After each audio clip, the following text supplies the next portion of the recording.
All right, so I'm over at my boy's shop. So let me get into it. So that damn pesky transmission mount. For some of us that own the SHOs, that body style, we're tired of this thing failing. So on Facebook, one of the guys had mentioned a possible permanent fix for this. So we are in the midst of trying to figure this out. I have the other mount. We're going to take this out. We're going to literally put it side by side. All right, so this is what we're looking at. There's the OEM, right? There is a slight little angle on it. It's got a little bit more of an angle. We did notice that when we put the bolts in, that it still has a little bit of wiggle room.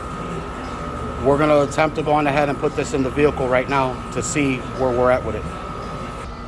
All right, so we decided, I talked to Eddie. What up, bros? There's Eddie. Eddie says, fuck it, let's try the bracket in first. So this in particular bolt is not like this. It's beveled. We took it, drove it in by hand, and it seats itself perfect. Obviously, these are just the nuts. There is wiggle room for a little bit of adjustment, but he says it sits perfectly on there. We're going to attempt to go on ahead and now do the actual mount. So give us a second. All right, so we're baby stepping this. We want to make sure that this thing is spot on. So, talking to my mechanic, Alex, how's it going? Good. So, we were brainstorming. Here's the original mount. They are in the factory location, right? So, all the holes match up. When we attempted to put the new one in,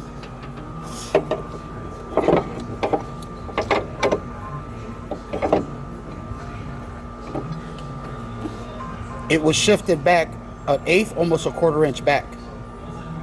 So he said, let's pause, hold on a second. He went underneath the car and readjusted the jack. You said right around back here? Yeah, so basically in the middle between the two front and rear wishbone mounts. Okay, so you guys heard that. All right. Basically, the two dog bones that are there, he put it right in the middle, being careful. So when Eddie attempted to go on ahead and lift to support the trans, he was doing it from the front, causing it to shift back. So now that we readjusted the jack, everything does line up. Can you shine the light over here a little bit? They line up. Not only does it line up there, it lines up there. So again, I'm using my phone, so bear with me. So it lines up. So we're taking baby steps as we go along. We got this far. So again, this is the NA mount. So we all have that dinky mount. We're tired of blowing that one out. We're going to attempt to go on ahead and start bolting everything up and see how everything goes. What he was mentioning is once we go on ahead and successfully bolt all of this up, he wants to be able to raise the car, take the dog bones, literally just loosen them, and allow the dog bones to seat themselves properly. And then take it, retighten it back up. All right? So we're going to get all this going first. Once we make sure that this is buttoned up, I'll come back to you guys. Hold on a second. All right, so as we keep going along on this, we've now managed, it's perfect. And again, placement of the jack is crucial.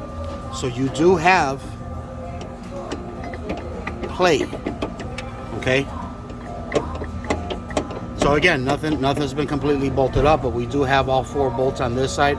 All four bolts do fit in the factory location. It is sitting perfect. As you can see, we managed to get that one bolt in there. That's going to cause it. That's are in the middle. And then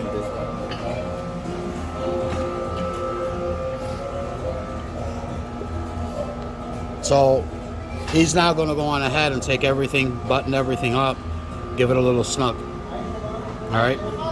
So our thought process is just to slug everything up, go underneath just to cover our ass with the dog bones, and just all we're gonna do is loosen it and then tighten them back up, make sure that everything's seated properly.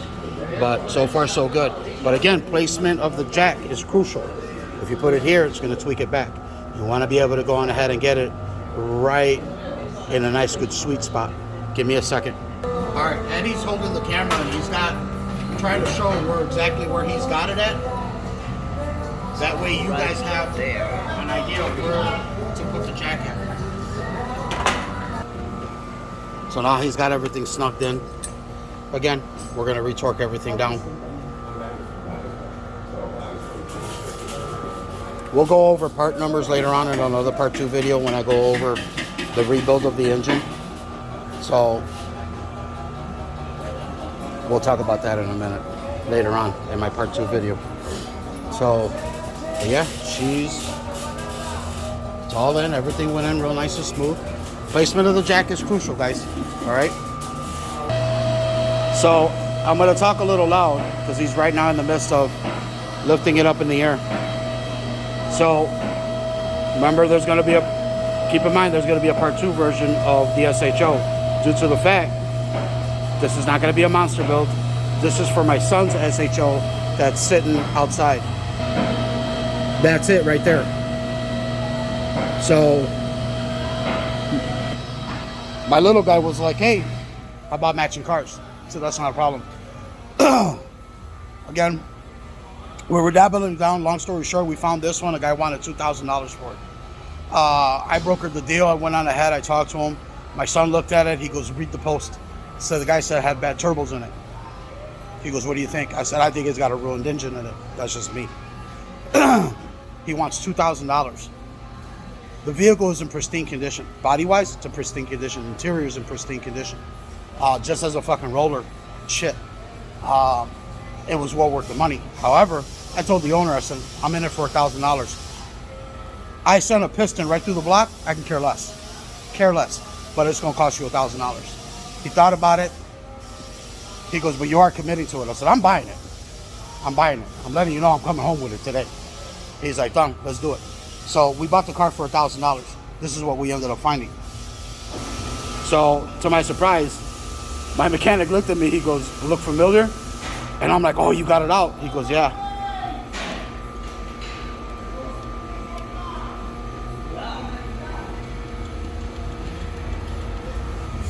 So bad engine. It's got low compression on either 4 or 5, one of the two, or 5 and 6. But it's got, on this side where the high pressure fuel pump is at, one of the cylinders got low compression. I told my son, I said, fuck it, we'll just take it and rebuild it. So we're gonna be ordering all new timing components, phasers, the whole 9 here. Oil pump, everything. Water pump, the whole 9. We're gonna send this out, we're gonna get this rebuilt. Again, it's just a daily. It's just an everyday car. It's just something for him to go on ahead, a little boop boop, and that's it. That's all we're gonna do. I'm gonna walk over here real quick, keep you guys on video. Did it by any chance shift a little bit? So bear with me, they are working. So he did go on ahead. I loosened all 4 of them. He loosened that one. 3, 4. And then he ended up loosening that one. So it's still on there. Shit. Bear with me because I'm trying to get it. So these are the dog bones, if you guys remember, that had the polyurethane bushings. So far so good. I haven't had any issues. They're not breaking. But Eddie did say once he loosened all of them up, the engine shifted a little bit. So do keep in mind, you don't have to take these out, okay? Just take them, loosen them up when you're doing the trans mount. So keep everything uniform, if I'm saying it right. We don't want anything to be tweaky. So he loosened them up and it shifted just a hair. But everything's been bolted back up, nice and tight. Now he'll go on ahead and he'll go up on top. He'll go up on top and then he'll take everything, retorque everything to specs, and then we're all good to go. So that's where we're at. But other than that, I'm not going to end the video just yet because I want to make sure that the battery tray and everything else want to see where it's at. All right, give me a second. So this was the moment of truth that I was really worried about, other than the actual mount fitting. It fits right back in there. Most of you guys were like, well, it should, it just came out the car. My biggest worry was right here. So do keep in mind, that bracket is what comes originally on our original trans mount to hold the battery tray in place. Is it that one? Yeah, that's the bracket for the other mount. So here it is. So it's set. This part bolts on to the original trans mount. However, there it is. So literally, you just take it, drop it back in there, and we're all set to go. So we're at the home stretch. Everything fit. Everything's been torqued to spec. She is good. She is golden. All right, guys. So there's the update. It does fit. It does work. So I will go over in the part 2 video of this. Unfortunately, I do everything off my phone. I don't do any phone editing, so we'll go on ahead and we'll cover parts, part numbers, things of that nature. Other than that, that's about it. So shout out to the gentleman on Facebook. I believe it's the SHO owners Facebook. It's one of the Facebook pages that I'm on. So let me go over here where it's a little bit more quiet. It's the break room. So yeah, credit goes where credit is due. He was the one who went on ahead and did the research, talked to the engineer. The engineer was the one who sit there and advised him of doing the 3.5 liter. And he was just like, you know what? Fuck that. I'm just going to give you the part numbers. This is what you're going to need. Gave him all 4 part numbers, because you are going to need all 4 part numbers. So the part numbers are going to be mount, bracket, bolt, and nut. Unfortunately, when you go on ahead and you purchase the nut and the bolt, if you go through the dealership, unfortunately, you're going to end up paying out the ass for it.